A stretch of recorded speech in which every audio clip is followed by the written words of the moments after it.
you're a World War II buff, you may have already heard of the Bob Semple tank.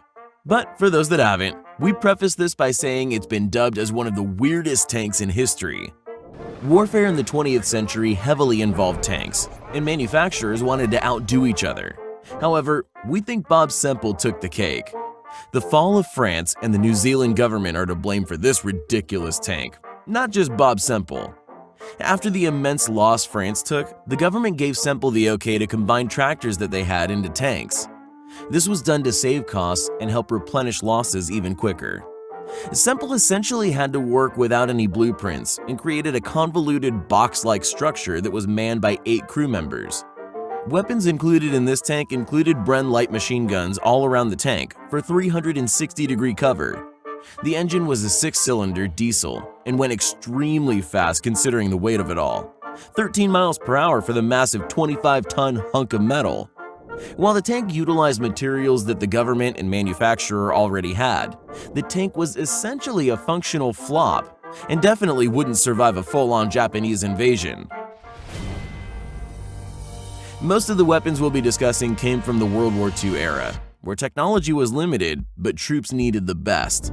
In such dire times, weapons like the Panzerfaust were created and deployed.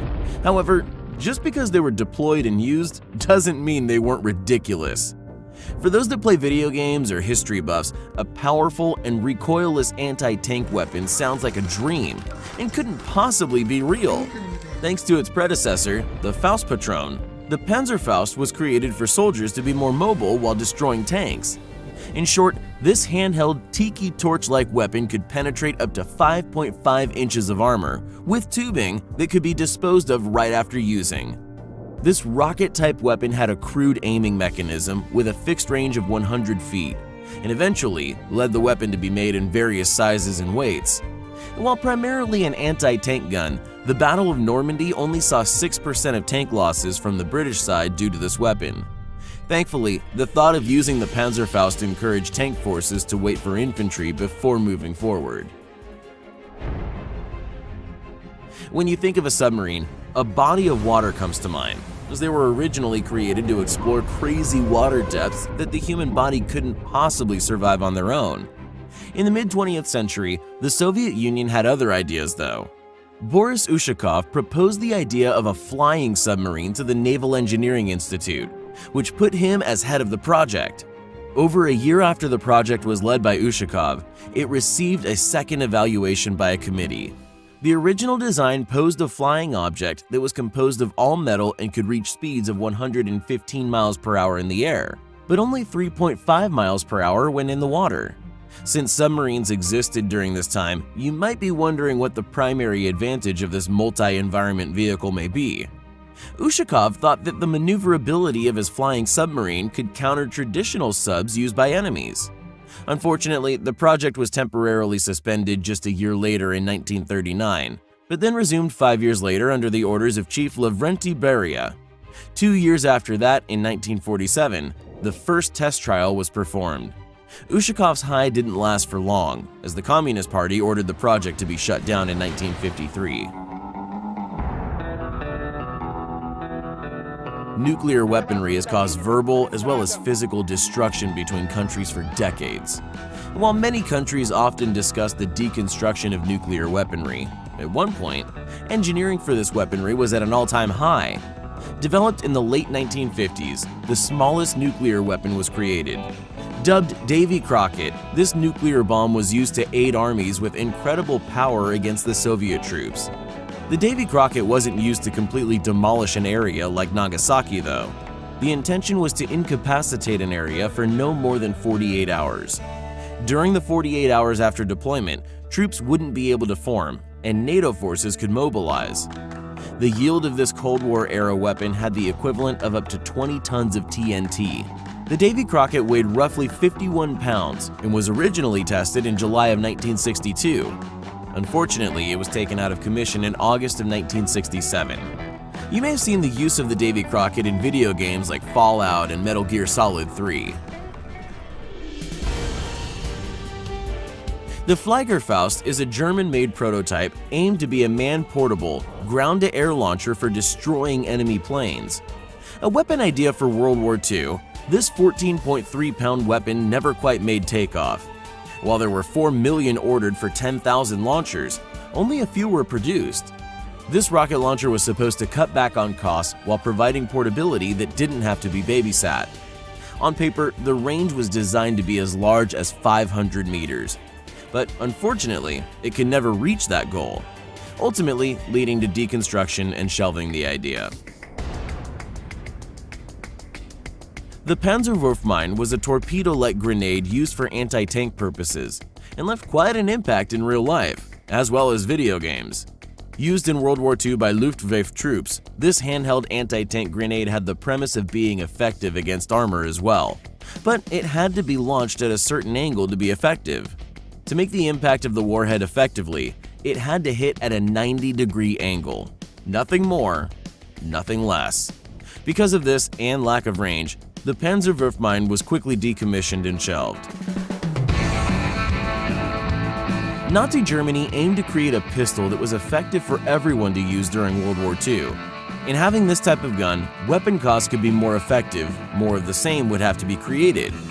In creating a versatile, multi-purpose gun for more infantrymen, taking out other troops could be effective for winning and perfect for the budget.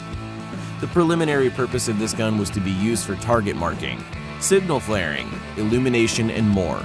This pistol was supposed to be a lightweight grenade-based weapon for close-range combat. Unfortunately, it was ultimately decommissioned due to too many ideas for such a small pistol in combat.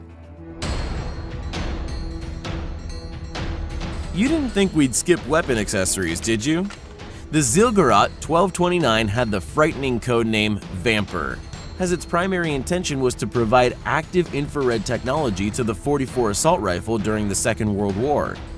The weight of this accessory was 5 pounds and had the nickname of Night Hunter for its twilight use. Even though the Zielgerät 1229 was one of the first pieces of gear used in 1945, it was replaced towards the end of the war with other infrared accessories that were in development before the war. Imagine a giant metal beam barreling towards your ship at 767 miles per hour. Where did it come from? Are aliens finally getting back at us for fighting on such beautiful terrain? If you were the first to be taken out by this weapon, you went down in history. The Ruhrstahl SD-1400, also known as the Fritz X, was a radio-controlled anti-ship bomb used during World War II. This bomb was known as the first ever precision-guided bomb in combat, and was the first to actually take down a ship during battle.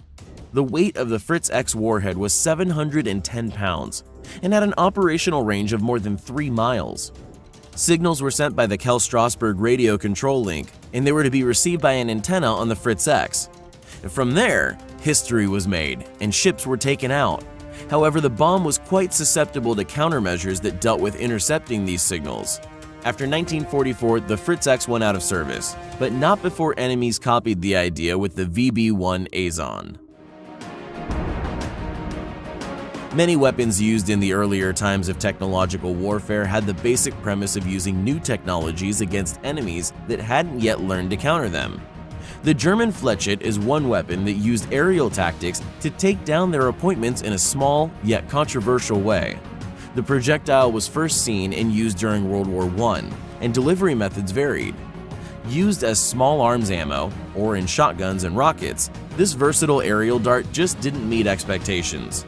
After decommissioning, the United States later used lazy dog bombs that were inspired by the German Flechette. The periscope rifle is a type of modified rifle that is still in use today. Invented in 1915 by Lance Corporal William Beach, this rifle allows soldiers to view and fire at the enemy without risking exposure. Quinn's Post was the first primary place that the periscope rifle was deployed in, as it proved to be simplistic, yet more effective than the conventional rifle. Soon after production happened, they were seen in many frontline trenches. So how did they see the enemy if they weren't exposed? Simple, with the use of mirrors and a periscope. Opposing soldiers that weren't armed with periscope rifles couldn't land a shot during the day without risking their lives.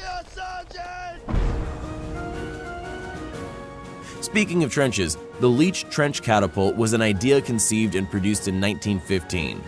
You don't need to have a talented imagination to get the gist, but a catapult was made and used to launch grenades during World War I.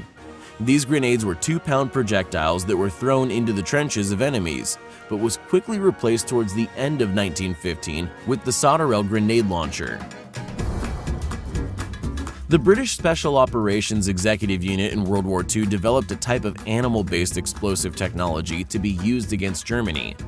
Unfortunately, many rats were harmed and killed in the creation and deployment of this weapon. Thankfully, it wasn't a weapon that lasted long, as the very first explosive rat was seized by the Germans. While we're sure the Germans got back at the British later, they were actually amazed at the idea of using something so discreet yet simple. In fact, they were so amazed, the explosive rats were then displayed at some of the top military schools. The British Special Ops didn't just fetch the rats out of a sewer. They actually had a supplier that they tricked. That one. The supplier was initially told the rats would be used for London University projects. The Yokosuka MXY-7 Oka was a human-guided but rocket-powered kamikaze aircraft that the Japanese used against Allied ships. The US ended up nicknaming the craft Baka, Japanese for fool, and used a rocket engine that went as fast as 391 miles per hour. Only 852 were built before it was retired in 1945 after World War II due to their lack of success. There were many variants of this rocket-powered weapon, and there are many surviving models on display in the United States, Japan, and the United Kingdom. We saved the Silver Bird for last, as it was at the height of technology during 1942. Using lift body engineering and for liquid propellant rocket-powered technology, the Silver Vogel's primary purpose was to be successful in transatlantic travel. Unfortunately, it was kept as a concept due to a miscalculation in re-entry temperature. Because of the real temperature the Silver Bird would re-enter at, it would be burned up in the air and ineffective. Engineers may be crazy smart, but they aren't immune to concepts that don't pan out. The machine requires the most delicate